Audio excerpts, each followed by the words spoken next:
உதயநிதியை சுற்றி வளைத்த அமலாக்கத்துறை, சிக்கிய கட்டுக்கட்டான ஆதாரம், குறிவைக்கப்படும் முதல்வர் வீடு.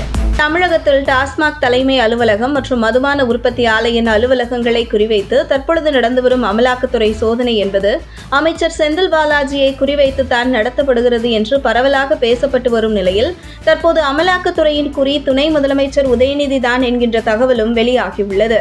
அதே நேரத்தில் ஆதாரங்களுடன் அதிரடியாக உதயநிதி ஸ்டாலினை லாக் செய்வதற்கான அனைத்து வேலைகளையும் கச்சிதமாக நடத்தி வருகிறது அமலாக்கத்துறை என்கின்ற தகவல் வெளியாகியுள்ளது.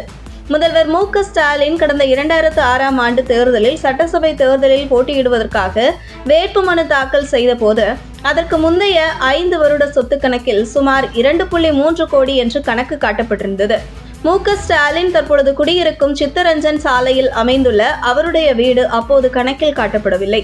இந்த நிலையில் 2007ஆம் ஆண்டு தற்பொழுது மு.க. ஸ்டாலின் குடியிருக்கும் சித்தரஞ்சன் சாலை வீடு சுமார் 14.5 கோடி ரூபாய்க்கு மு.க. ஸ்டாலின் வாங்கியதாக கூறப்படுகிறது.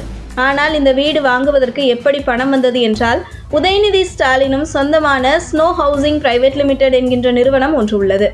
இந்த நிறுவனத்தில் துர்கா ஸ்டாலின் பார்ட்னராக உள்ளார். இந்த நிலையில் உதயநிதிக்கு சொந்தமான அந்த நிறுவனத்தின் மூலமாக சித்தரஞ்சன் சாலையில் மு.க. ஸ்டாலின் வீடு வாங்குவதற்காக 10.5 கோடி ரூபாய் வட்டியில்லா கடனாக கொடுத்ததாக கடந்த 2021 தேர்தல் பத்திரத்தில் குறிப்பிட்டுள்ளதாக கூறப்படுகிறது.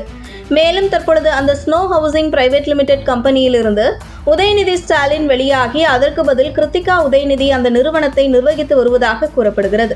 இந்த நிலையில் முதல்வர் மு.க. ஸ்டாலின் சித்தரஞ்சன் சாலையில் வீடு வாங்குவதற்காக உதயநிதி ஸ்டாலின் சொந்தமான நிறுவனத்திலிருந்து 10.5 கோடி வட்டியில்லா கடன் சென்றதை அமலாக்கத்துறையினர் நோண்ட ஆரம்பித்து விட்டதாக தகவல் வெளியாகியுள்ளது.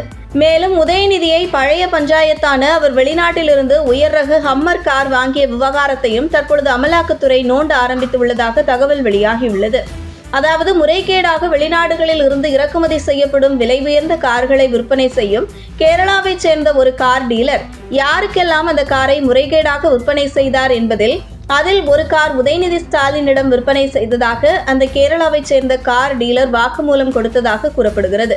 இப்படி உதயநிதி பழைய பிரச்சனைகளையும் அமலாக்கத்துறை நோண்டி எடுத்து வரும் நிலையில் கடந்த 2009ஆம் ஆண்டு ரெட் ஜெயண்ட்ஸ் என்கின்ற தயாரிப்பு நிறுவனத்தை